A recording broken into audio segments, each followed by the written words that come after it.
जो हमारे मन की बात भी सुन लेते हैं। अगर कोई व्यक्ति भगवान के सामने रोता है तो अंतर्यामी प्रभु ये देखते हैं कि ये मनुष्य बाहर से तो रो रहा है, लेकिन इसके मन में क्या चल रहा है।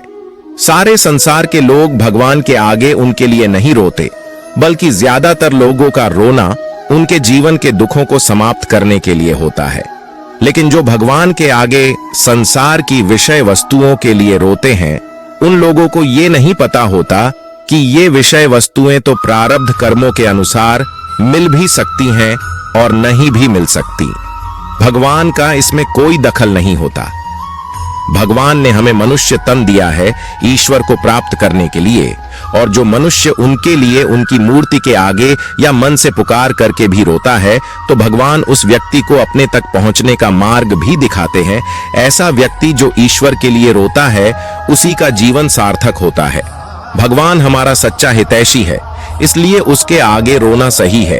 वो आपको अपनी कृपा से आपका दुख हर भी सकते हैं, अगर उनको ठीक लगेगा तब। अगर आप संसार के लोगों के आगे अपना रोना रोओगे, तो वो लोग आपका कष्ट दूर नहीं कर पाएंगे, क्योंकि वो स्वयं ही किसी न किसी वजह से दुखी है। इसीलिए गुरु नानक देव जी ने कहा, नानक दुखिया सब संसार अक्सर देखने में आता है। छोटे बच्चे को भूख लगी हो तो जैसे ही अपनी माता को देखता है, रोने लगता है। वैसे भी अगर मैं किसी कारण से परेशान हूं, तो जैसे ही कोई अपना घनिष्ठ सामने दिखाई देता है, उसके सामने रोकर मन हल्का हो जाता है। अपने कंधों पर जिस बोझ को घसीट रहा था, जिनकी वजह से मेरा जीना ही दूभर हो रहा था, वो बोझ खत्म हो जाता है। भगवान के सामने अपने दुखड़े रोने का मतलब हुआ, मेरे लिए वो सिर्फ एक पत्थर की मूर्ति नहीं है। भावात्मक रूप से उसे अपना माता या पिता या भाई या अपना राजा, अपना स्वामी बाय नेस मानते हुए उसके सामने अपना दुख प्रकट कर रहा हूं, इस उम्मीद से कि मेरे दर्द को सुनकर वो उनका समाधान देगा और मेरे दुखों का निवारण भी करेगा। भगवान के सामने रोना तो सही मायनों में उत्कृष्ट भक्ति का उदाहरण है।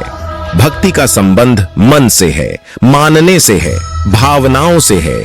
इसे तर्क की कसौटी पर नहीं मापा या तौला जा सकता है। भगवान के सामने रोते हैं, उसे संसार के सामने नहीं रोना पड़ता है। भगवान अपने भक्तों के लिए दौड़े चले आते हैं और अपने पास रख लेते।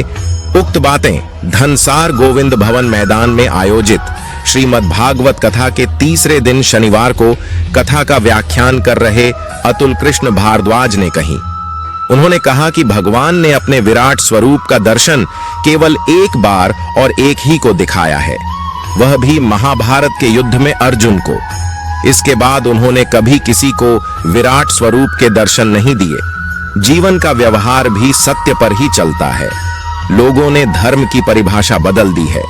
धर्म के 4 स्तंभ तप, सत्य, दया व पवित्रता हैं। कलयुग में मनुष्य से न तो तप हो सकता है और न ही भगवा की तरह दयालु हो सकते हैं। केवल सत्य ही है जो पहले भी स्थापित था और आज भी स्थापित है। आज के दौर में देश की संस्कृति बिगड़ती जा रही है। कारण है आधुनिक युग के उपकरण। दृष्टि, मन, मोबाइल, टीवी, फिल्म जैसे अनेक साधन सहज उपलब्ध हैं।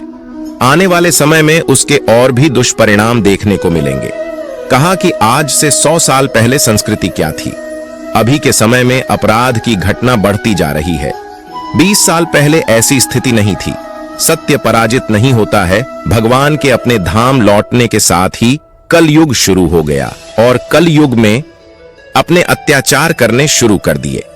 कलयुग ने बल रूपी धर्म को मारा तो धर्म के 3 पैर टूट गए, लेकिन सत्य पर जो पैर था वह नहीं टूटा। सत्य को पराजित नहीं किया जा सकता। जब बुद्धि भगवान में लग जाए और भगवान बुद्धि का वरण कर लें, तो समझ लेना कि मनुष्य को ज्ञान की प्राप्ति हो गई है। जो भगवान के दर्शन तक आज तक किसी को नहीं हुआ है, तो क्या आप मंदिर के भगवान की बात कर रहे हो जिसको इंसान ने बनाया हुआ है? तो पत्थर की मूर्ति के सामने रोने धोने से आज तक किसी को कुछ मिला है क्या? तो भगवान पर ही आज तक सबसे बड़ा सवाल उठ रहा है कि भगवान है कि सिर्फ एक इंसानों का बनाया हुआ धर्म का सबसे बड़ा हथियार है, जिसका रोना हर कोई रो रहा है, बिल्कुल आपकी तरह से। लेकिन समस्या इतनी बड़ी हो चुकी है कि भगवान जी कहीं दिखाई नहीं दे रहे हैं। नहीं तो हम भी थोड़ा बहुत अपना रोना उनके सामने रो लेते थे, लेकिन बहुत लोग उनकी तलाश में लगे हुए हैं और कितने चले गए इस मिट्टी में। तो देखते हैं भगवान जी किसको पहले मिलते हैं। ध्यान या पूजा पाठ करने से हमारे मन में एक अजीब शांति की अनुभूति होती है। ऐसे में ध्यान और पूजा मन की अशांति को दूर करने के लिए करते हैं, ताकि हमारे मन को शांति मिले और हमें किसी प्रकार की बेचैनी ना हो। ऐसे में ध्यान पाठ या पूजा करते समय हमारे साथ कुछ अजीब सी हरकतें होती हैं। जैसे यदि ध्यान पाठ या पूजा करते समय आपके आंखों से आंसू निकल आए तो इसका एक अलग रहस्य होता है। ऐसे में आपको यह जानना अति आवश्यक है कि पूजा पाठ करते समय आपके आंखों से आंसू निकल आए तो आपको ईश्वर की दिव्य शक्ति कोई संकेत दे रही होती है। जब ध्यान या पाठ पूजा करते समय आपके आंखों से आंसू आ जाए तो इसका मतलब होता है कि ईश्वर आपको कोई संकेत दे रहे हैं, अर्थात आप जिस भगवान का ध्यान या पूजा पाठ कर रहे हैं उनसे आपका कनेक्शन हो गया है और आपकी पूजा भी सफल हो गई है। जिस प्रकार भूख लगने पर खाने का दिल करता है, ठीक उसी प्रकार जब पूजा करते हैं तो आप अपने ईश्वर से जुड़ जाते हैं। वैसे तो भारत में बहुत सारे मंदिर और बहुत सारे देवी देवता हैं। ऐसे में किसी व्यक्ति को कैसे पता चले कि उसे किस भगवान या किस पूजा स्थल पर जाना चाहिए।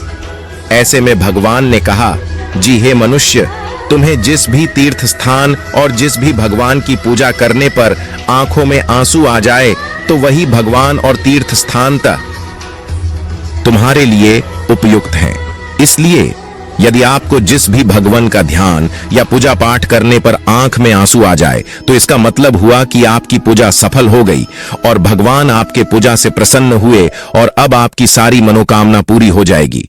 पूजा करते समय उबासी, नींद और आंसू क्यों आते हैं? हमारे अंदर दिन भर न जाने कितने विचार चलते रहते हैं। कुछ सही होते हैं और कुछ गलत। अधिकतर बुरे विचार हमें मन में चलते रहते हैं, जो हमारे शरीर में मलिनता या गंदगी इकट्ठा हो जाती है। और जब हम पूजा करते हैं तो भगवत तरंग हमारे शरीर पर पड़ ढहती है।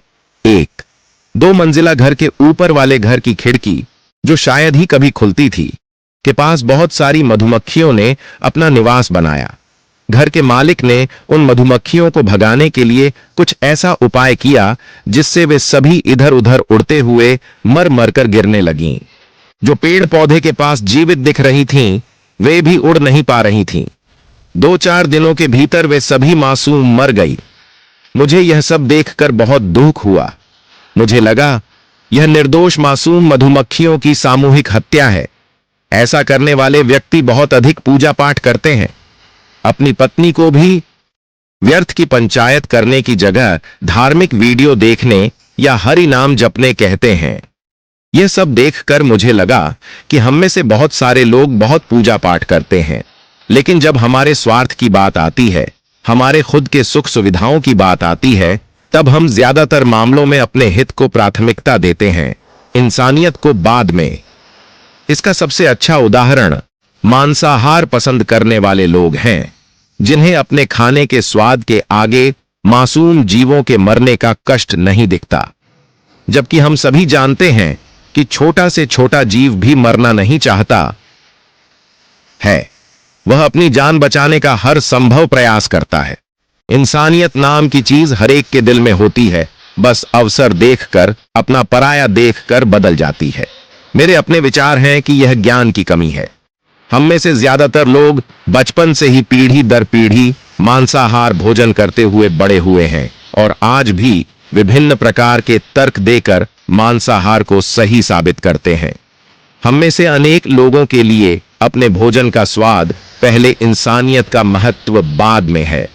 कुछ लोग बहुत अधिक पूजा पाठ इसलिए करते हैं कि पूजा पाठ करने से घर में सकारात्मक ऊर्जा का वास होगा, हमारे जीवन की परेशानियां कम होंगी, हमारी मनोकामना देर से ही सही लेकिन पूरी अवश्य होगी, हमारे पाप कर्मों की सजा माफ होगी।